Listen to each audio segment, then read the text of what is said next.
Pick the Nintendo Shack and pray. Frederick from Fire Emblem Awakening says, yo.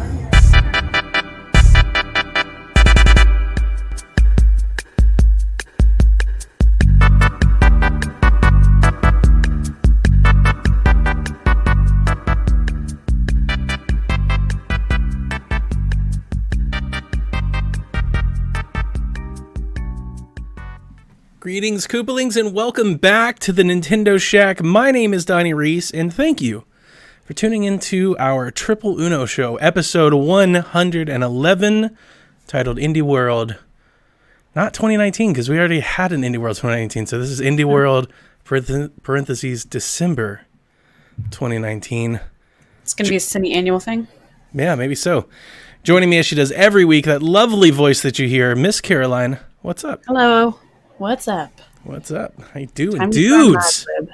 Dudes. Yeah, yes. I kind of chilled on the dudes. I guess it's part of growing older. Do you know that I went to lunch with my dad today, and we went out to the place, and the gentleman that actually owns the restaurant said, you know, I would recommend that y'all have some beer with your barbecue today. And he goes, we got a selection over here. And he goes, well, maybe not you. You probably aren't of legal age. And I said, how old do you think I am? How was your birthday? And I told him that I just turned 30, and he was just floored. He's like, there's no way that you're 30. He's like, I thought you were in your teenage years. I was like, thanks. That's good to know. My birthday was fine. It was very low key and downplayed, and just the way that I like it. Nice. And yeah, I don't like it being made a big deal. And Brian and I went to go see Frozen 2 for a second time. And I got to Elsa fangirl all over again, and it was great. Did you dress up as Elsa when you went? No. Were there other people dressed up like Elsa? Well, there are children all the time dressed up as Elsa and Anna. Okay. I don't fit into my Elsa cosplay anymore, unfortunately. I still haven't seen the first one.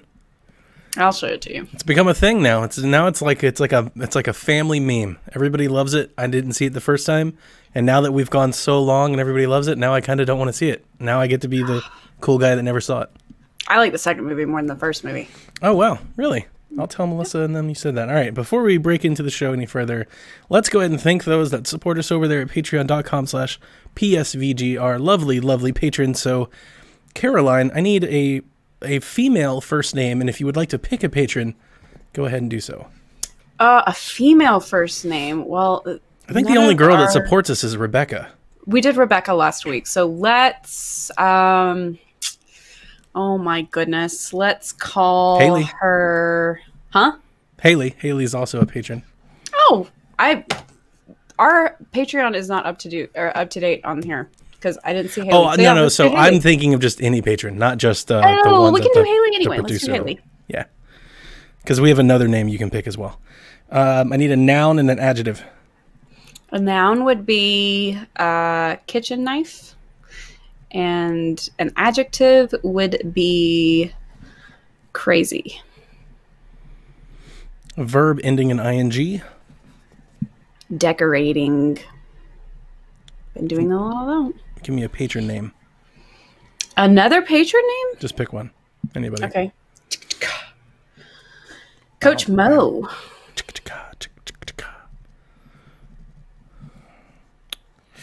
Need another verb ending in ing and a number. Splintering. Splinter. What is...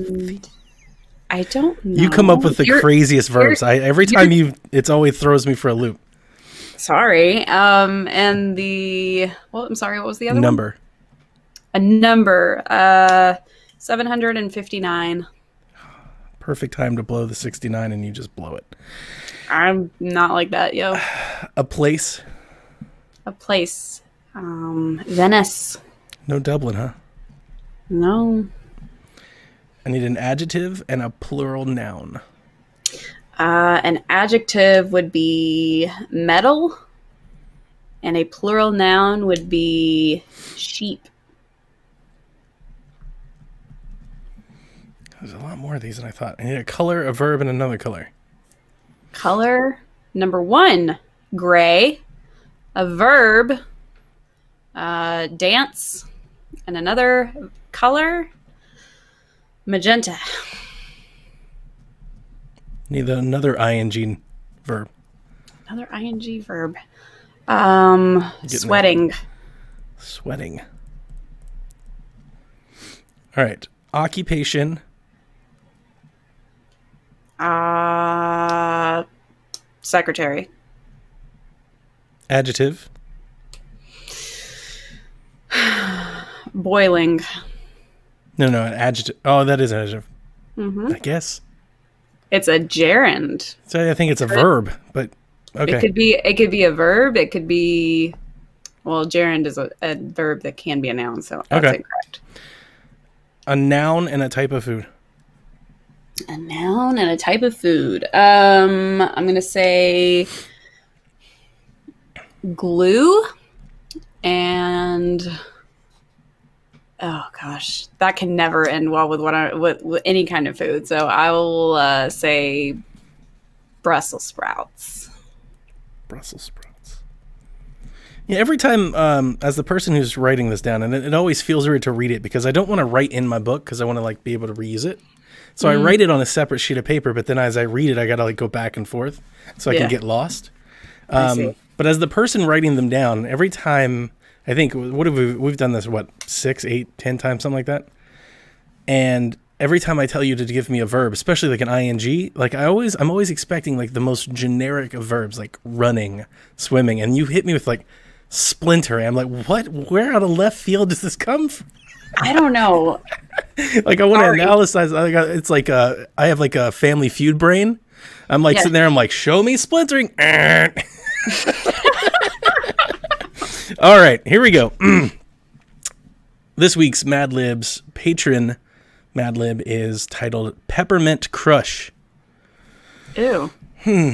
Mom Haley, can you show me how to play Peppermint Crush? I just downloaded it onto my new kitchen knife. It looks crazy. So many colors. How fun. Actually, so I'm supposed to like read as mom and then daughter. I can't come up with different voices. So daughter replies, Mom, I can't right now. I'm busy decorating. Can't you ask Coach Mo to do this? Mom says, I'm not splintering too much here. It'll only take 759 minutes. Please? It will give me something to do when I'm in Venice. Daughter, fine. Whatever. It's metal? No. Aren't you supposed to be saying this as the mom and then the daughter? You read both. Yeah, it goes back and forth. This is like a 2-person Mad Lib. Weird. But she says, it's metal. It's metal. Okay. Hell, you just move the sheep together. They have to be the same color. What about the gray ones? Can I dance with the magenta ones? No. Are you even sweating? Don't yell at me, young lady. I'm not a secretary. That's accurate. And I'm not boiling glue. I'm your mother. Now help me collect the Brussels sprouts. I love you. That was the dumbest. It was so dumb. The dumbest. It's pretty stupid. All right. Really stupid. We'll keep trying. Next week, onward and upward. We've got Sean Capri in the chat. He says he's got us on the TV. I saw Kyle in the chat. Hey, guys. Super fancy. Okay, so you had a good birthday. Had a good lunch with your dad. What else you up to? I'm not playing games. At all? I saw you playing World of Warcraft. Well, I'm playing World of Warcraft, but that's not Nintendo. This is a Nintendo show. Yeah, it didn't matter. Counts. I sort of went on Route 9 for Pokemon, but I came to the realization, and I tweeted about it, the reason that I'm having such a bad time with Pokemon, in addition to the story being so lackluster, is because my luck has been so bad in terms of getting the Pokemon to pop out of the grass that I need, getting the genders that I want, because I'm very particular. If I catch something, it's got to be, if it looks feminine, it needs to be the girl version. If it looks silly looking, it's probably going to be a boy. Yeah, I don't have the patience for it right now. If I had nothing else to do and all day to sit around and try and get the right things to pop, maybe. But I feel like I've got so many other things that I need to be worrying about right now. So I'll come back to Pokemon at some time. I think I'm going to go back to Doraemon because it was a nice chill farm game and it made me relax and I was happy doing it and I enjoyed the story. Other than that, I had an amazing thing happen today. The 3-pack of Plague Knight, Spectre Knight, and King Knight amiibo actually came into the world. Mission accomplished. It's like a new era. Like it's a whole different chapter of your life. You have the chapter of your life where you were waiting for these amiibo, and now it's a brand new era. These things have been on pre-order since October of 2017 when they originally announced King Knight in King of Cards as a thing. Like it's the longest time I've ever waited on something for pre-order. Probably. Are you going to play the game at all? I haven't bought Treasure Trove, so I plan on eventually getting it. You realize that I think today, like, the price went up. On the physical?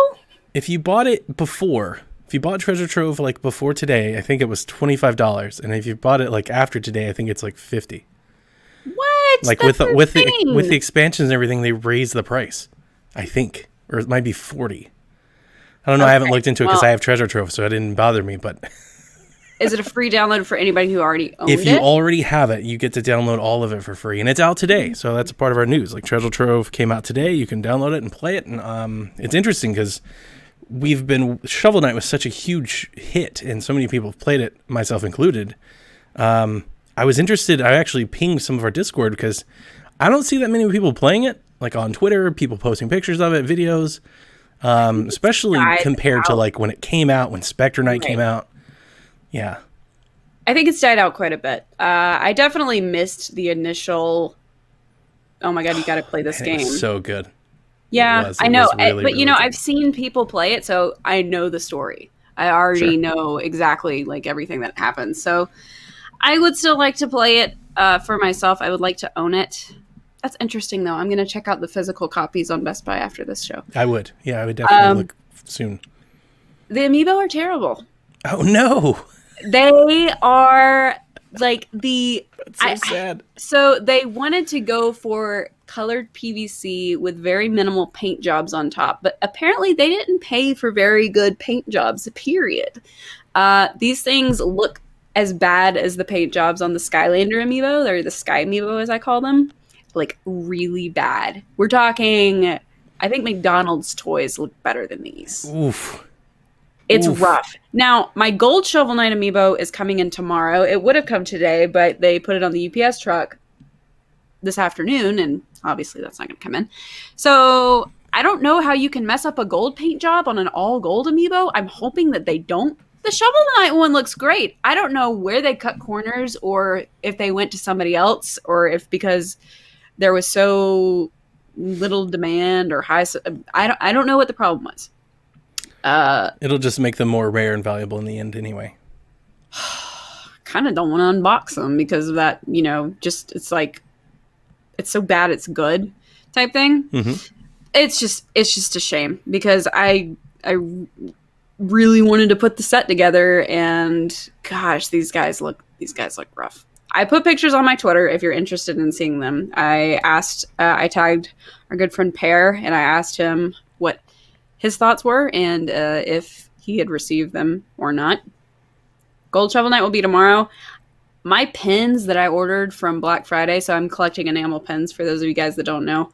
The pins are coming in full force from Black Friday. Brian actually got me a set of 4 Korok pins that are super cute for my birthday. From like Wind Waker or from like Breath of the Wild?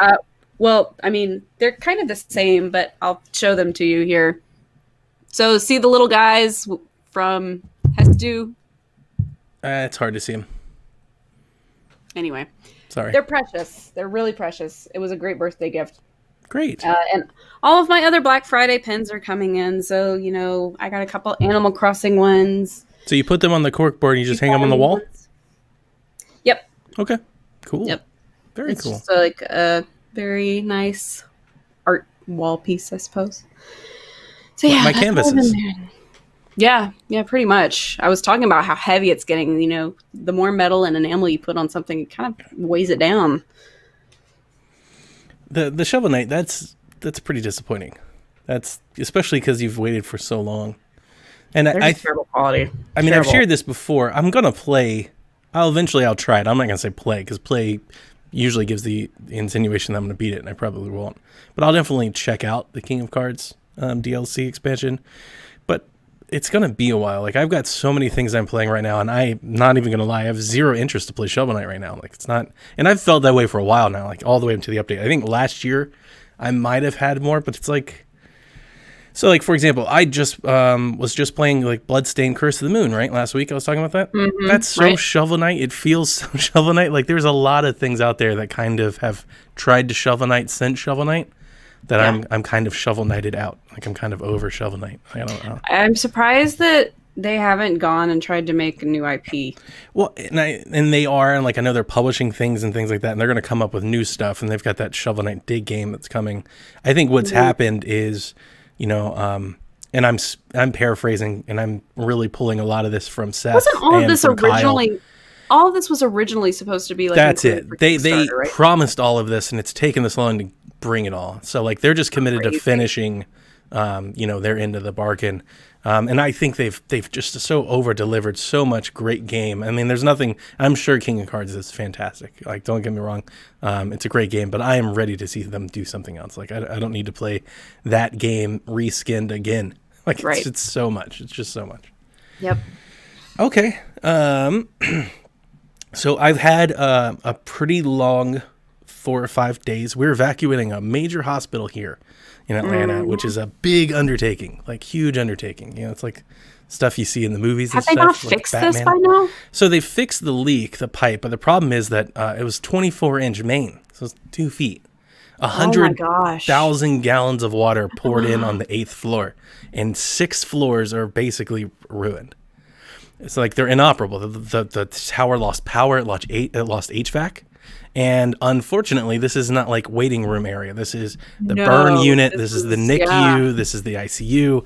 So all of these folks are on like temporary power, temporary AC. We have to move them. We have to move them with a registered nurse. It's like it's a huge logistical undertaking. It also happens to be the biggest trauma center in the state. So it's not like there's another place to really move it. Like, this is the place where other hospitals would move people to. So it's hard finding places. So it happened Saturday. So Saturday, Sunday night, Monday, all of Tuesday, like today. That's what I've been doing. I've been doing a lot of that. So I've actually been playing a lot of Switch because, like, in downtimes, I've had my Switch with me, which is great because I've been able to play some games. Also, last night, I stayed up, and as I have been the last Tuesdays and Thursdays, I've been staying up late so I could play Halo with Sean. Because the new Halo game came out, and he and I have both never played it, but we're on different time zones. So the only time I could play with him is we start at like 10 p.m. and we play until midnight, 1 o'clock. I'm saying that to say this: after the kind of the bender that I've been on so far, and then playing with Sean last night, I was able to get home and do that, and it was great. We beat the game. It was a fun game. I got to shoot stuff. Today I came home after, and like today was actually quite frantic because we had a lot of like last minute like project requests. I won't get into it, but like a lot of like, Donnie, we need this right now. So it was just go. I came home like 4:30. I went to not lay down, but I went to sit on my bed on my phone with a cat. I totally passed out. So it's like, I wanted to bring it up because I just wanted to say, like, you ever get in that weird thing where you nap, but you don't realize you're napping? So when you wake up, you're like completely out of it. You're flustered. Oh. Well, I mean, on top of that, I've done that to the point that I thought that it was early the next morning. Yeah, like you don't know what day it is and all that, and you kind of feel like almost like sick, maybe. Like I woke up feeling warm, kind of clammy. A lot of the time when I take naps like that, and I didn't mean to, I feel worse than I did when I laid down. Exactly. So that's how I feel now. Like I woke up about an hour ago. I actually thought I missed the call when I was like, oh no. And I realized I missed a call from my boss. He had a meeting over at the state agency about the hospital thing, and then came up with another project yet for me to do. And I'll be doing that in the morning. And but I thought it was, I thought I missed like an important call, like oh God, everything broke. We need you. I was like, oh no. But I completely passed out. And I don't nap, and like it's not like a thing for me. And I don't know. It was kind of warm. It was kind of soft. I had my cat and just clunked. At some point, it comes back and it gets you. Dude. Yeah. But on the gaming front, like I said, I played a lot of Switch. I got a lot of things done. I beat The Tourist. Already. I'm a little ashamed that I didn't bring that up on my sleeper hit last week when we were talking sleepers. It just wasn't on my mind. But like I said before, it's a special game. It's quite good. It's not like I don't know. It's hard to explain. It's not necessarily that the game itself, like you playing the game, is great, like a Katana Zero. It's not like that, or like a Sayonara Wild Hearts. It's what the game offers. It's how the game is structured and how it runs and how it looks. But really, like all of the little pieces that make up that game in total is quite grand and impressive. In a special way. It's cool that you can go to the arcade and you collect all these photos and you fly a helicopter, and it's so mysterious. It's like this whole thing. It's like Fez. Do you remember Fez? Like the game where you spin the world around and like the puzzle game and all that. It was in Indie World, the movie. It was a big game last gen. So it's like Fez meets like The Witness. Oh no, I remember what you're talking about now. But with like adventure game, and then like the style is so gorgeous and it runs so well and it's so bright and vibrant and crisp, and I don't know, I really really enjoyed it, and it's definitely like a sleeper hit. Like I dare say I think it's probably like must own status. It'd probably crack like top 25 Switch. I mean, I don't have a list, but like it's up there. It's way way up there just because it's so unique and different. You know, like going underwater and then finding all the secrets. And I think that's the thing, is it's so obtuse.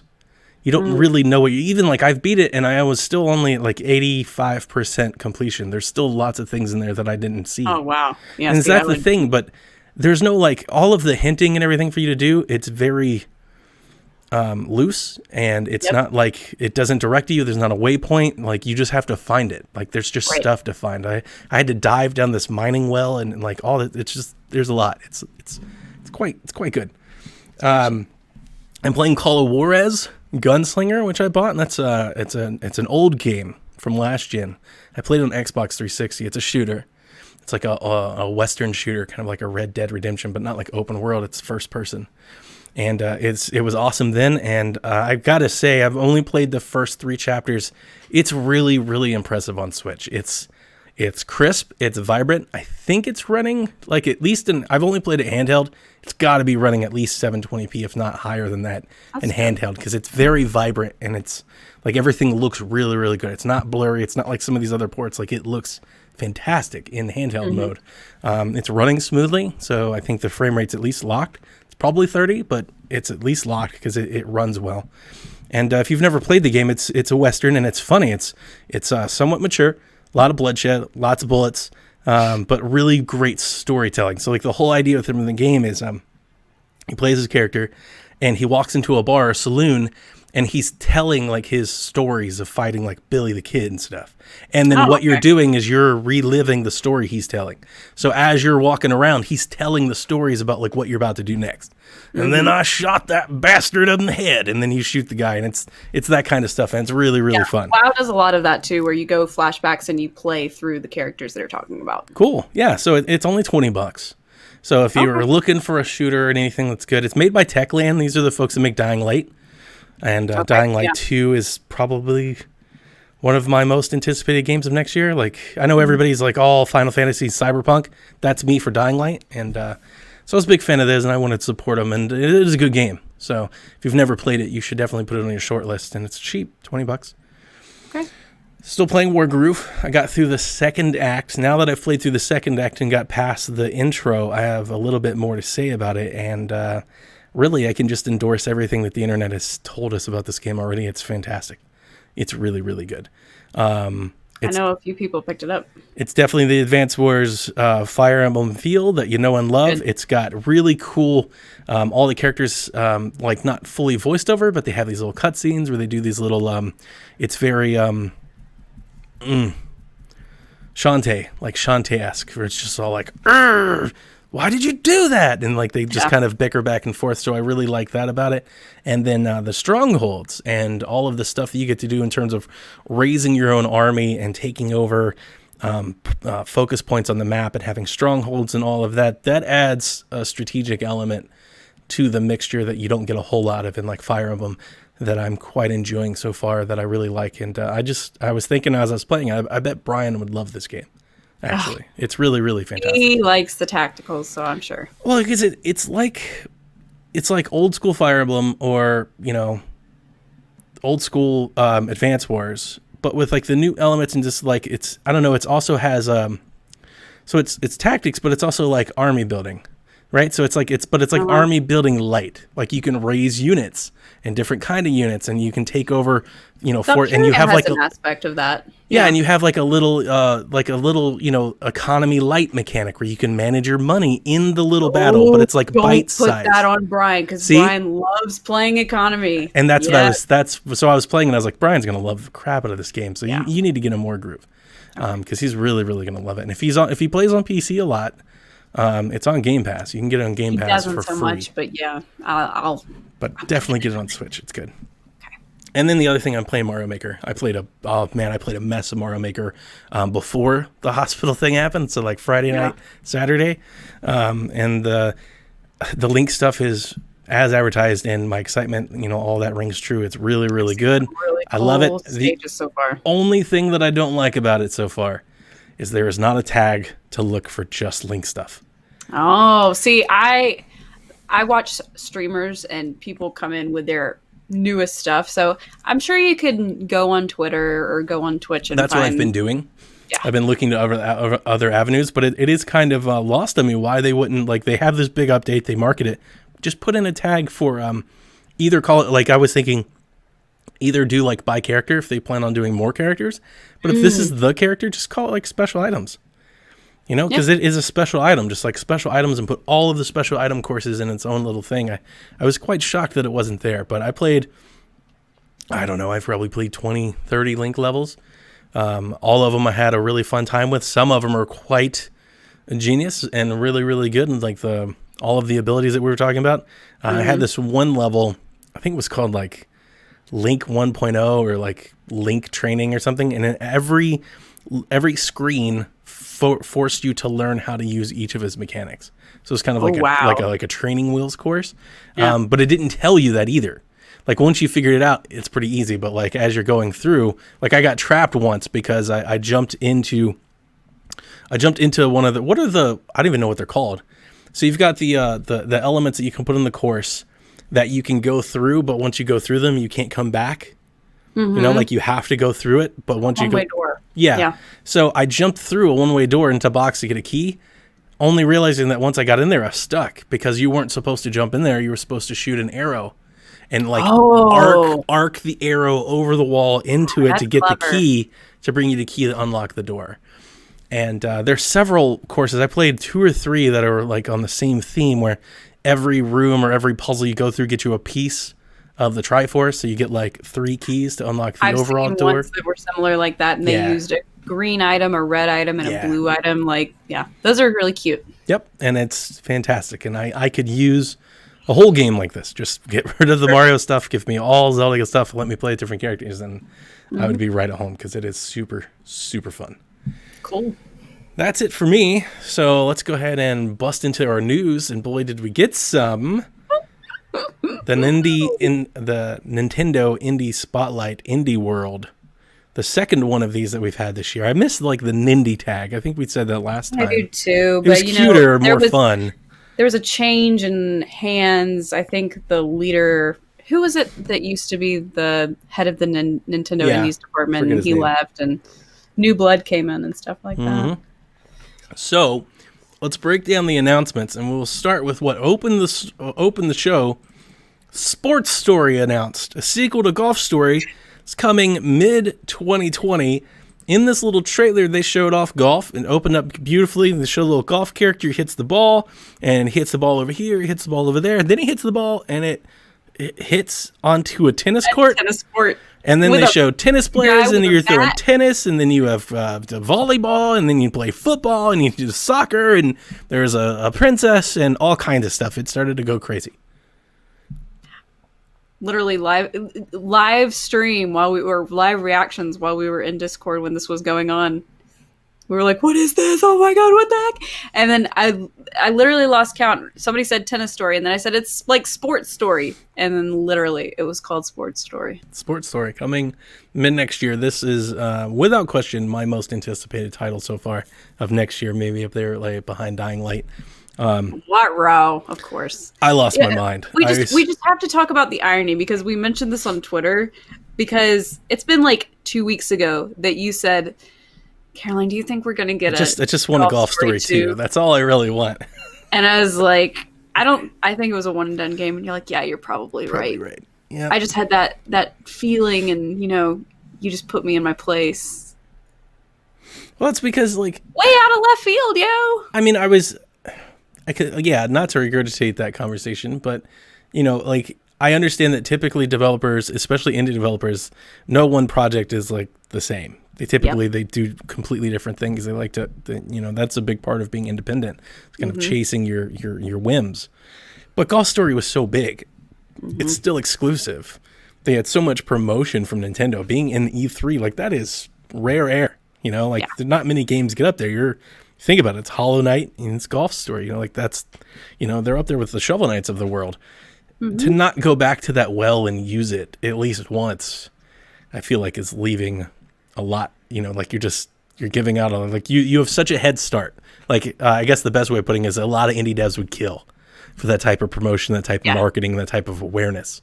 So to not have a sequel didn't make sense to me financially. But again, the folks that make this game, Sidebar Games, they don't do a lot of interviews. They're very hush hush about it. So I was over the moon excited. The moment I saw it, I was like, oh no! We were just like. I was so excited. I up when I saw the graphics. I was like, "Is this real life? Yeah, is it happening?" And I wish I was live streaming. I was sitting there at work typing, and I had it up on one screen. I was working the other, and I just it blew my mind. It made my heart so warm. I'm so excited. And we obviously got questions. So, question for Donnie on a scale of 1 to 10, with 10 being the best. How excited are you for Sports Story? And that comes from Kyle. And Kyle, all the excitements. So all the numbers, everything you can put in there, I will be instantly buying this game and instantly playing it. And let's get into the next question. We talk a little bit more about what they showed. This comes in from Turkey. He wants to know, am I wrong to be concerned about the gameplay for Sports Story? The sports in this new game, example, soccer and tennis, need to have Twitch gameplay. I'm all about great sports or great story sports game, but I want the sport part to be good too. Does the gameplay look too slow for you? So, I can't make that assessment based on what we saw. I think that there will be different mechanics for these different. I can't imagine it's just mashing buttons and stuff. It'd be interesting. Geez, I don't know. I don't think I can. I can't make that assessment. I really can't. I thought actually that a lot of things looked incredibly fast paced, but maybe that was just the speed of the trailer. Well, it could be. Sean correctly updates us in the chat. Damon Baker was the former indie guy that left. Yes, that's correct. Okay, so my initial impression from everything that they showed was this is very reminiscent of Mario Tennis, Mario Golf RPGs that they had on the Game Boys and stuff. That's what I was thinking. And if you remember when Golf Story was announced, when we did infamously Nintendo Shack #1 Golf Story, our very first episode, I was mentioning that there's Steam games like this. There's RPG Golf is one of them, where it's a dungeon crawling golf game. It's pixel based and everything. It's very similar. And I was telling them that this is kind of like a trend. I think those old Mario Tennis, Mario Golf games, the RPG ones where you went around and you completed all the missions and everything to level up your golfer to then go out and do the sports part. I think that's a one of those niche indie genres that indie devs are craving. Yep. And because there's a lot of them on Steam, actually. There's quite a few. And I say a lot of them, maybe a dozen, but there's a few. There's a bunch of options where people are trying to recreate that type of style. So when I watched this, that was the first thing I thought about. Now, all of the action part just looked like Golf Story. So the kicking, the volleyball, the tennis, it all looked like Golf Story's mechanics. There was even that moment where he hit the soccer ball with the golf club, which I thought was super. It was like a bat. He kicked the ball and then hit it with a bat into the thing. So I think the object or what they're trying to do is they're just trying to mix it up a bit. I think the number one criticism of Golf Story was a lot of people just got tired of it maybe halfway through because it was just golf. And not that, like, and I loved it, right, because I'm a huge golf fan, but I think a lot of folks, I don't think the golf part was bringing enough to the table because it was very, like, simple golf. It wasn't like Mario Golf where you had, like, you know, there were no, like, hills and undulations and, like, reading greens. Right. It was pretty simple. So I think what they're trying to do is without overhauling their mechanics, they're trying to add some variety to it. I think the tennis part actually looks really fun, but we'll see. Oh, I'm excited. I think it's going to be a little bit challenging. Yeah, I understand what he's saying though about the Twitch. I don't think it's definitely not going to be like a fast-paced, you know, action like sports game. It's not meant to be. For people that have played Golf Story, I feel like the ball lingers in the air for quite some time anyway. It's kind of floaty. Yeah. Yeah.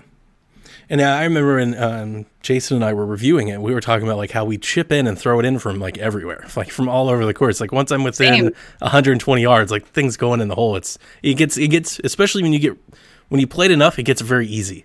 You know, we were sharing scores. Like if I wasn't 16, 18, 20 down, I was upset with myself. I was like, man, this, you know, like it gets pretty easy at some point. So I think that's kind of what they're trying to do. And then like the whole espionage parts and like the princess, I love, she's like, I rule my kingdom with an iron club. Oh man, I love it. It was so good. So good. Yes. Can't wait. And like, I love the story and the original one. So I'm excited to see what they're doing with this one. Exactly. So the fact that they're going to make up for that and they're going to make fun of other sports, make like all the soccer jokes, all the volleyball, like that's going to be galore. That's going to be fantastic. That's going to be the best part. And can't wait. Can't wait. Mid 2020. Hopefully that means before E3? Maybe. If not, like around, it's like out July. At E3. Something like that. That would be good. Streets of Rage 4 was shown. We've seen a lot of this game for a while. It's early 2020. So I'll definitely be buying that. We have Gleamlight early 2020. I mentioned that this is what I wrote in here. These are the developers. They're called D3 Publisher. They worked on Bloodstained Ritual of the Night. Mm-hmm. But I didn't know, like I didn't see them credited for that. But it's like self-promotion. I think they were one of the folks who worked on them, but I think they're like a subsidiary maybe of like Bandai or something. Oh, okay. I thought Gleamlight looked really cool. I did too. Originally when I was looking at it, I said possibly a Karo game, just from what I was looking at. But we'll see. It kind of looked reminiscent of everything else that's already sort of been out there. This is like that, just to make sure I'm correct, like this is the one that had like massive Hollow Knight vibes, right? Yes. Yeah. That was my immediate takeaway. I was like, man, that looks a lot like Hollow Knight. It's one where there's no actual words, but through the story, just actions and stuff, you're supposed to pick it out. So when they were talking about, is there a right way to do something or to that extent, the visuals of Hollow Knight with the narrative of Undertale is the way that I stated it. That's probably spot on, and that sounds great. Hopefully I can play it. Hopefully it doesn't beat my teeth in like Hollow Knight did. Mm-hmm. Bacon Switch, out summer 2020. This is a party brawler where you punch, combine, and bake dough. I'm not playing this game because the baby cutes are supposed to be sacrificed, and I said, nope, that ain't for me. It's adorable, and I love the presentation that they came up with, where the guy's just like stuffing his face while he's talking. But I can't see cute things get hurt. Romaine brings up in the chat that Sukuna Rise of Ruin game was shown on the Japanese indie showcase. Saw that. Romaine, did they give a date for that? Because we've been monitoring that, and that's on both of our shortlists for quite some time. Yep. That was originally a PlayStation exclusive, and I believe Xseed is handling localization and porting over to the Switch. Yeah, that's a must-buy for me. It's a beautiful game. Same. I'm not going to get the Bacon Switch either. It's just like I felt like watching the trailer, although I realize mechanically it's a little different. It's just how many folks are chasing that, like the Overcooked. Overcooked. Mm-hmm. It was that Momocon thing. There was like 7 games, just like there's a bunch of games. Like this is a hot topic for the indie devs. All right, this is a big highlight that I think a lot of folks are going to be enjoying. Super Mash. Pick 2 games and mash them together. Comes out May 2020. 6 genres. So you can choose from platformer, action adventure, shoot 'em up, Metroidvania, stealth, or JRPG. You pick 2 of those games, you mash them together, it procedurally generates a game that you can then customize with dev cards. Enemies, environments, settings, things like that. They'll have codes, they'll have glitches, and you can share them with friends. I'm not sure, I wasn't sure if that was online or local. I'd imagine it's online, but... online. Yeah, so I think what it is the mash code is like on everybody's... It's like the old save state codes. Every game knows the code, so you just share them the code, and they put it on their local system, and it brings up that same combination. Right. Was my take on it. Yeah. I know, for one, Sean is extremely excited about this game. The developer has a few games already on Switch that I was looking up and I looked at, and they looked quality. There's like this one dungeon crawler. I have to look it up. I forget. Okay. When I originally saw it, I said, wow, you know, especially for the JRPG thing, I would be interested to mix a JRPG with shoot 'em up game. That'd be interesting. But at some point, I wonder how different it can be when you only are able to be adding dev cards. To an extent, I feel like this is a very limited attempt at a Mario Maker type game. But we'll see exactly what they can pull out of it. I think it will lose its sort of charm very quickly, just because 6 genres, I can't do math that quick. It depends on how 30 much different combinations or something. Yeah, it depends on how much those dev cards, like how much you can add to the game. Right. It's called the developer's called Digital Continue. They have this game out there on Switch already. It's like this dungeon crawler, kind of like a hack and slash like Diablo type thing, but then you can like raise your own army and everything. It's got mixed reviews. They're kind of like halfway, but no stellar standouts or anything. But I know a lot of people. I think with this game, I think what got a lot of people is I think the presentation in the trailer was perfect. Like they sold this game, I think, very, very well. It has like those, like showing the genres like on that 3DS like cartridge type look, and then smashing them together. And it's got all that like 90s cartoon, Saturday morning cartoon type of vibes. The one that I loved was there was literally one that looked like The Sims, and then they had another one that looked like the pixels from Chrono Trigger. Yeah. So they have done a ton of styles and a ton of research into making this game. I just wonder how quickly it will get repetitive. Yeah, so I can't sit here and tell you that I was like sold. I think a lot of folks are. But we'll see. We'll see when it comes out. I think a lot of people are going to buy it based off of this trailer. And that's a good thing. That means the marketing is working. And I think a lot of people threw this one up to the top of their list. The Talos Principle is out now on Nintendo Switch. You can go grab that. I think it's $29.99. I know it's on Game Pass. You can play it on Game Pass for free. But a lot of people really, really like that game. It was way too realistic looking for me. It was just like the hard shadows were creepy to me. Sailforth is a pirate naval ship combat game, and we both had the same instant reaction. We couldn't be more in tune with one another. It was instant in our Discord. We were like, stop making these games. Pirate fighting sim. See, here's the thing. That's all it is. What was the one that flopped? Was it Ubisoft that had it? So Ubisoft has one called Skull and Bones that they've delayed and delayed and delayed. They've never released it. Okay, that's right. What's the one that was... Oh my God, what's the one that Sea of Thieves. Yes. From Rare. Yes. Yeah. You'll have some people that'll fight you over that. They love that game. I am not one of those people. I don't like that game. Play to be like, you know what, it's not fun. Not me. Nope. That said, here's what I don't get. Where is like the debaucherous pirate like rum drinking like Ray's shenanigans game? That's what I want. Sure. Like I would play that game. Untitled Goose Game meets pirates. Yeah, why isn't that the game? Why do we keep having these ships slowly sail around the ocean as they fire cannons? Like this isn't fun. Like I don't want to do that. Nautical warfare from the 1600s. I need the Jack Sparrow the game. Like let me like sneak out of jail and like like burn down stuff and steal other people's things and get drunk and fall out in the streets. Like that's what I want. That's the pirate game I want. Word. Give me Pirate Life Sim. I'll play that game. Dauntless out now, cross-platform, cross-play. If you download it and play it, you get exclusive armor sets and weapon sets. The the Sky Fighter and Sky Metal sets. I downloaded this game. I have been waiting for it to come to Switch to play it.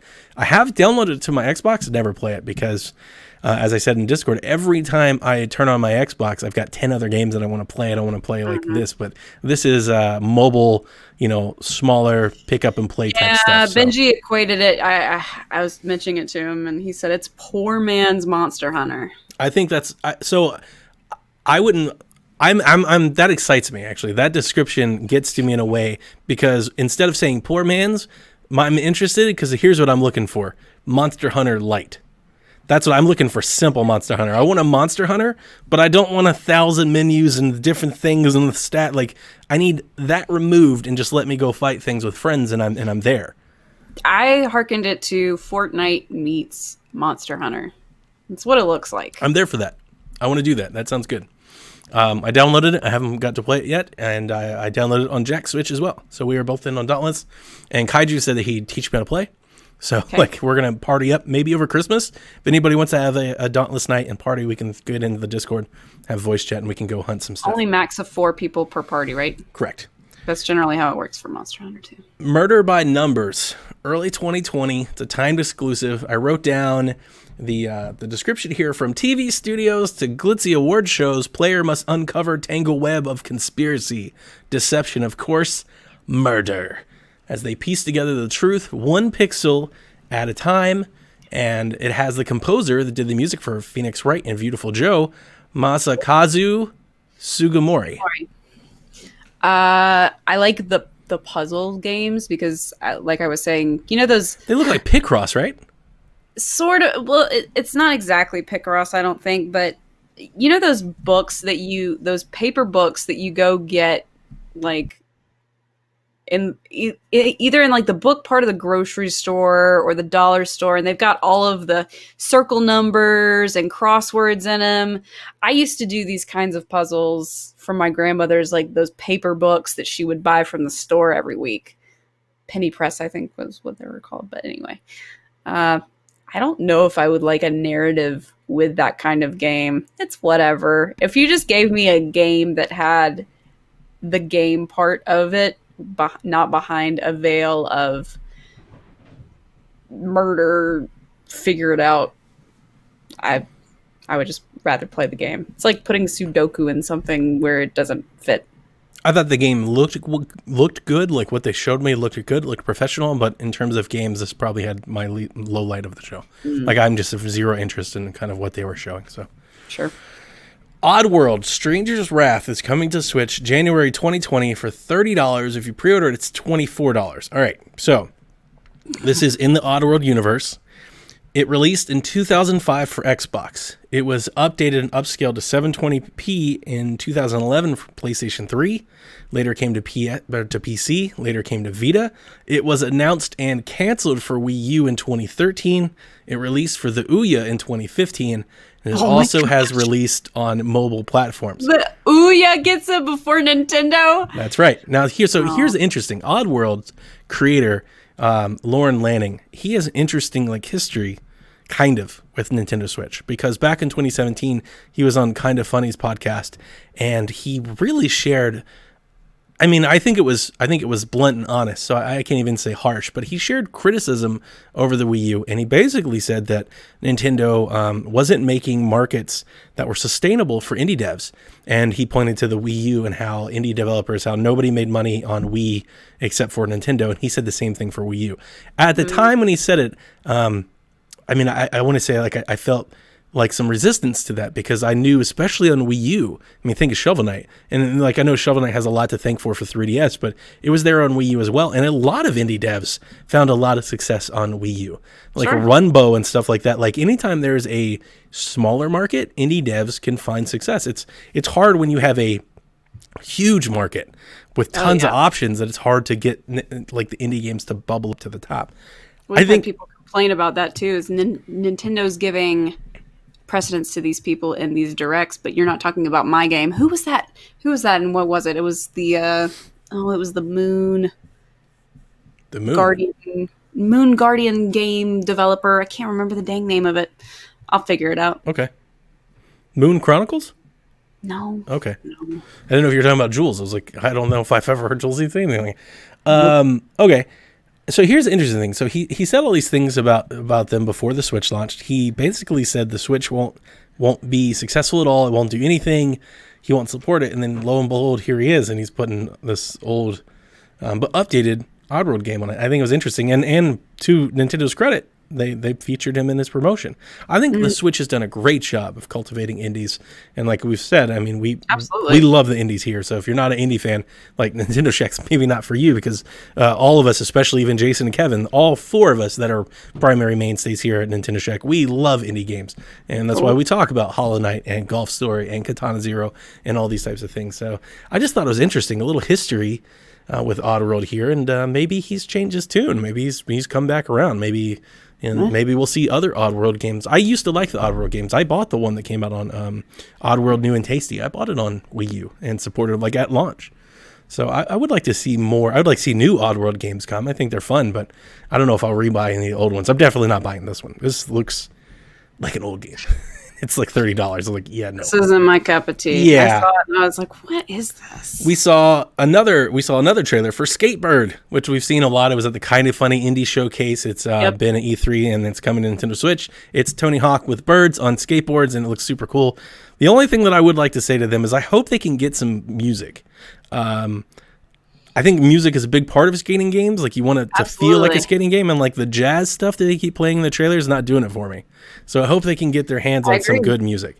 That'd be like my thing. Cosmic Star Heroine was the thing that I was thinking of. We saw Liberated. When I first saw this, I thought to myself, is this framed?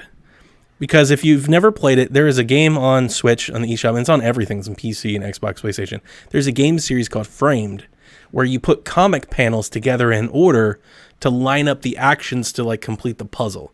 So like your character might need, he might get shot. So you gotta, put the one in front of it to where he hides behind a table so he can get out the window, that type of thing. So when I saw this, I was like, is that what this is? And thankfully it's not.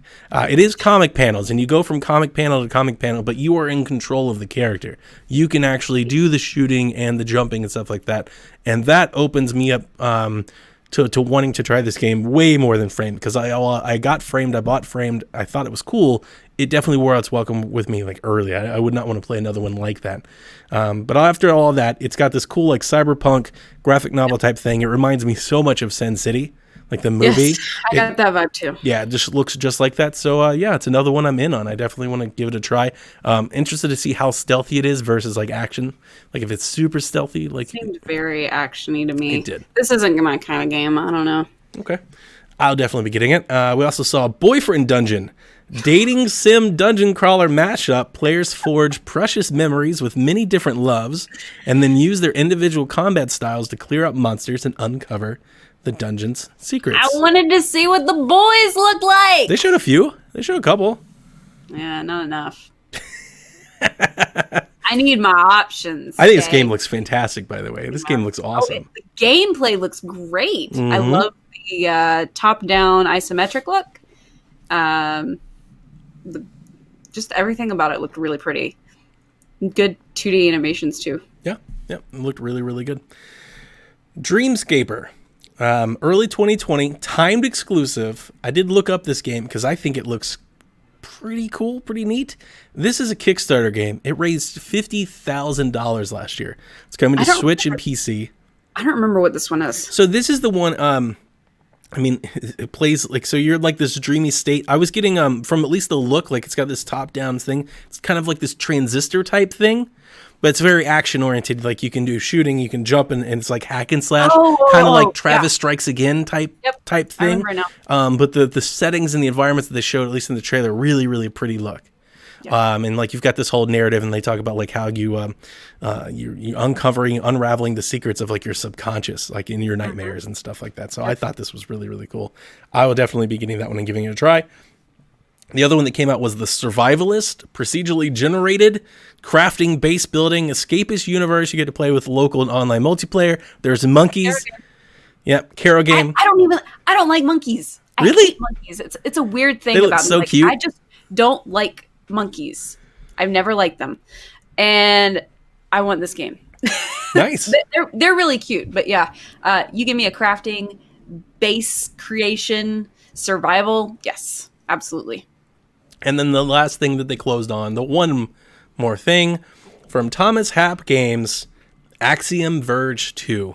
He mentioned he's been working on it for the past 4 years. Comes out fall 2020. Discover the origins of the Axiom Verge universe. Speaking of Wii U indie darlings, Axiom Verge, like getting over there was a big deal. So, yeah, I never played Axiom Verge, and I'm not typically into the Metroidvanias or like that pixely art style, so I wasn't excited for this. But I understand how big and how excited people are for this announcement. I'm very, very, very happy for them. Like Death, Kyle. Yeah. Yep. Was Seth excited? No, it's Kyle. So I thought Seth loved this game, and Seth was like, I never played the game. It was Kyle. I was thinking of Kyle. And Kyle is excited. Yes. Okay, so Kevin asks us, which game from the Indie Direct was your favorite, and which is most likely to be hashtag Kevin game? The most obscure one, so what would that be? I can't figure. Boyfriend Dungeon? No, I think the hashtag Kevin game is the Survivalist. Like knowing how much he does Animal Crossing and Stardew Valley and all that. Like crafting. Yep. Yeah. That was my guess for him. Obviously, my favorite thing from the thing was Sports Story. Although, just to run down us here, I'm definitely committed to picking up Streets of Rage 4. I already did Dauntless. I will do Skatebird. I will do Liberated. I will do Dreamscaper. So, I mean, I got a handful of games I'm going to buy in addition to these. So, my favorite number one would be Sports Story as well. I think I would have to go with The Survivalists and Boyfriend Dungeon. And I'm up in the air on Dauntless. I might get Boyfriend Dungeon. I don't think any of the dungeon partying or any of that would. I don't think I get Melissa to do anything like that, or even Victoria, but I might. I don't know. We'll see. I might show it to him. Need some dating sims. See if I can sell it to him. All right, my next news story that I have is that Cubic Games is giving away 10 free Nintendo Switch games, and I love this idea. I think it's like genius in marketing. If anything, I think it's really, really cool. I agree with that. Yeah. So what they're doing, they're not like, you can't just go download them. Here's how it works: you have to already own a game that they make. Cubic Games. So they've got a bunch of games in the eShop. You can either buy one, or they have a game called Coloring Book, where you literally use the touchscreen, you just color in pictures. That is free. So if you download that between now and the 16th, you can download that for free, and then you get Robonauts for free until the 15th. Now, to get the 10 games, every day after the 15th, they will put up a new game.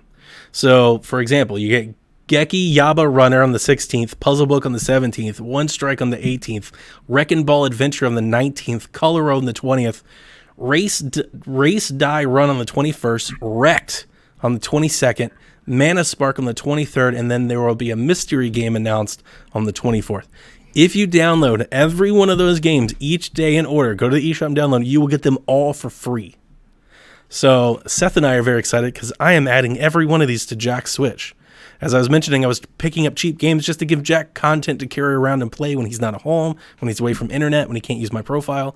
This is an easy way to get some of these games. Now, these games are not like world beaters. You're not going to go find like amazing 9 out of 10 reviews, but some of these are actually good, and you look them up. For example, that Wrecked game, R-E-K-T. If you have not seen a trailer for that game, go put that in YouTube and tell me you wouldn't want to play it for free. It looks super fun. It's like Rocket League. It's all neon inspired. It looks really, really cool. It's for free. You can't beat it. So if you're listening to this, definitely go catch up. You just got a few more days before you're going to miss out. But every day, and you come to the Discord, psvg.blog Discord, I'll be posting reminders every day to go download them. I have it bookmarked on my toolbar. Every day I'll log into Jack's account, download one, download the other. So if you've got kids, if you're one of the folks that have multiple Switches in the house, you've bought new Switch Lites, you've got kid profiles, add them to their stuff. Even if you don't want to download them, just add them so you can have them later. I mean, it's free games. Who doesn't want free games? It's free stuff. Go get the free stuff. Try it. You may find one you love. But talking to me? Yeah, anybody. I don't like. You called it shovelware. I did call it shovelware. These are people's work effort. Like, this is people's livelihood you're throwing away. I know. You haven't even played it. How do you know? It's just, they seem like mobile games to me, and I'm trying to get away from that. Isn't Stardew Valley a mobile game? Nope. Can't you play it on mobile? Nope. You play Fortnite on mobile. I don't play Fortnite. You call that shovelware? I'm just saying, like, there's a lot of games on mobile. That doesn't mean it's bad. I'm just saying, like, the mobile kind of game. I know what you're saying. I'm trying to. It's free game. Yeah. I like free stuff. That's cool. I wonder if the mystery game is going to be Santa Claus coloring book. Breath of the Wild, like. And so, if anything, I think it's really, really cool that you make people keep coming to get the game, and like you just don't throw it all out there for free and people download it. Yeah, like that's really, really cool. It's good marketing. Okay, so let's pop into our Shaq questions. Get out of here. We're already over an hour, so I'm trying to speed us up a little bit. Haley wants to know, what's a game only available on Switch that you think other platforms are missing out on? Ooh. Well, I mean, any Nintendo first party. Yeah, I think she's meaning like anything that could be. Like the Nindies and stuff. It's the indie exclusives, like Katana Zero, like Golf Story. Like these are awesome, great games that people need to play. I would buy Golf Story again if it was like on Xbox. I would buy it again just to play it somewhere else. That'd be really, really cool. Yeah, I'm looking down my list and I'm trying to think of.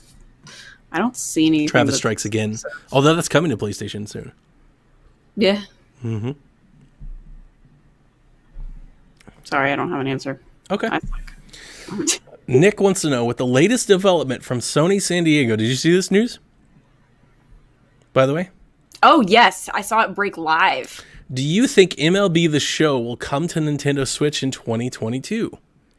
So a lot of people are saying it's confirmed, it's happening, because Nintendo retweeted the announcement with an emoji of a baseball. I think there is a long step between what Nintendo did and a game coming out on a platform. I think it's promising. I think it's really, really cool that PlayStation is doing this. I think the Sony San Diego studio is the prime property with MLB, like that license to open that up to other platforms, because it's going to sell. Like it's going to sell on Xbox. People are going to buy the mess out of that game.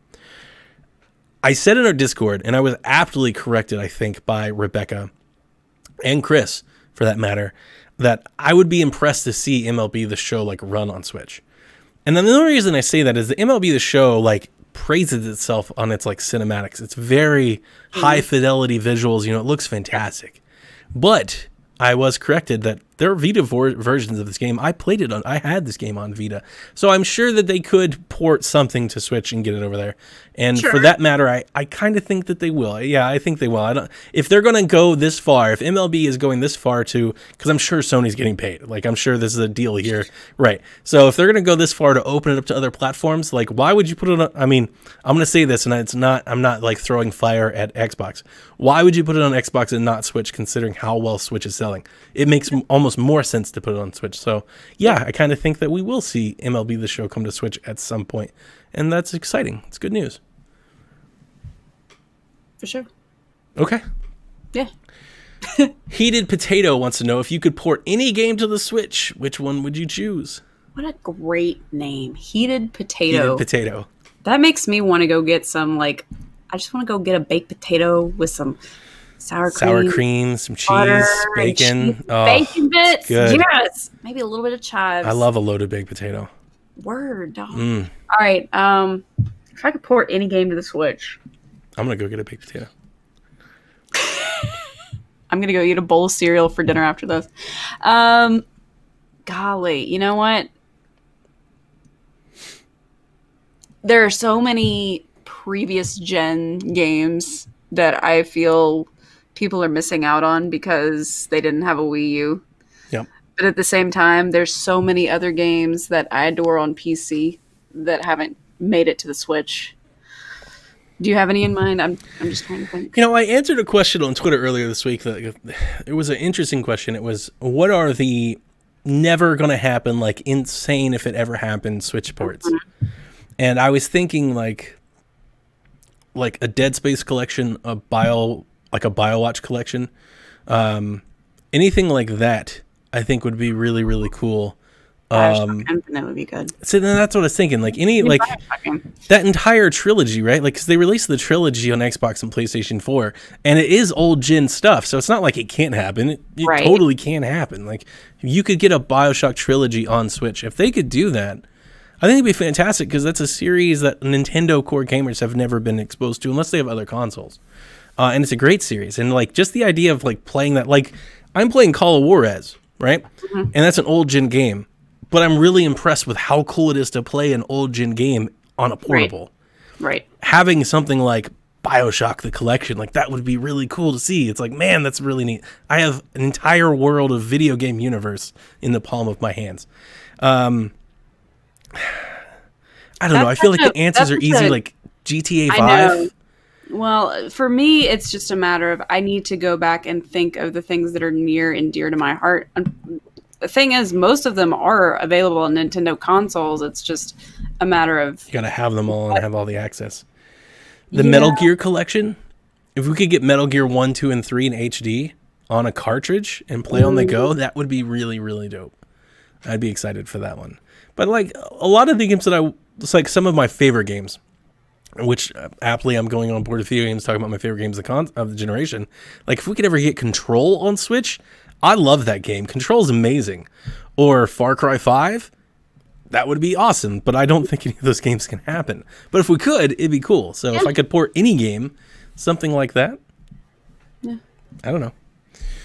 Ash wants to know, and timely because tomorrow is the Game Awards, who do you think the last and final member of the Smash DLC pass is? And how many more do you think we'll get? I would hope that we get at least another 3. I think that's good. That'd be right where I'd put the over under. Mm-hmm. I want it to be Shantae. That's my girl, right? That's what I want it to be. I don't believe it will be Shantae. Yeah, well, Lun Z, who is a great YouTube personality that I follow that is big into Xenoblade and Fire Emblem, he thinks Cosmos. I've been hearing a lot of that lately. Like that's a popular rumor. Because she has had her roots in Xenosaga. Yeah. For 3 games, and then she got brought on as kind of an Easter egg character in Xenoblade. I think that'd be a huge letdown for the majority of Smash players.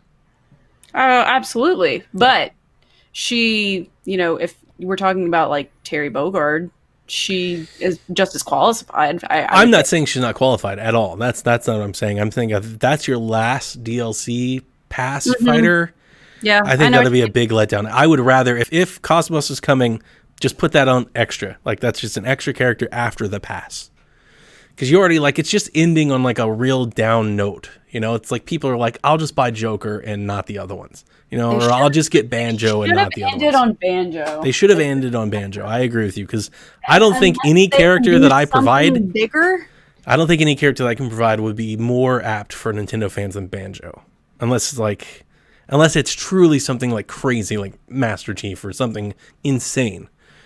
I don't know. I do believe that we will be seeing it probably tomorrow night. Tomorrow. Are you going to watch? Do you watch the Game Awards? Yes. I do not watch the Game Awards, so I'll be following on Twitter and Nintendo. Yeah, Mr. Fils-Aimé is going to be there, even though he's not with Nintendo anymore. I always feel like I have an axe to grind. I just don't like the Game Awards. Like I don't like the show. I don't like the presentation. I'll just see the trailers on Twitter and be perfectly happy.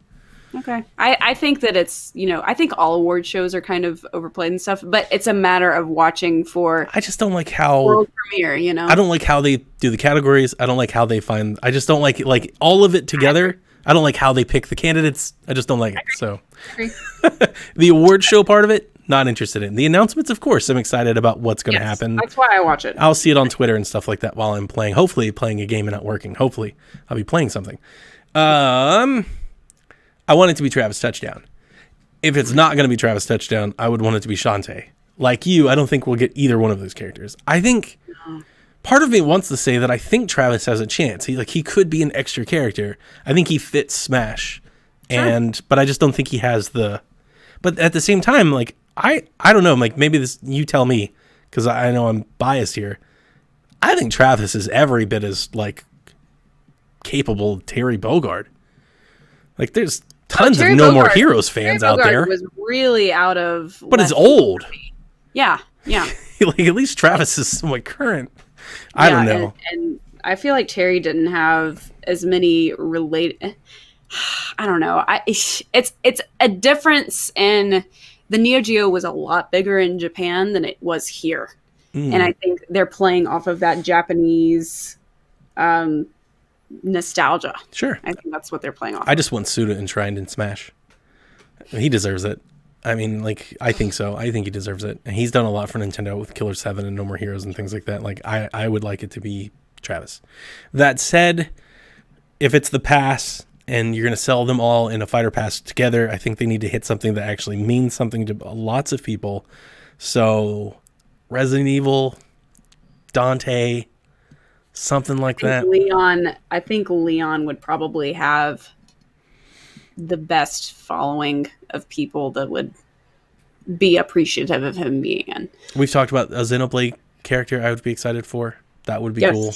I would be open for that. So, yeah, that'll do it.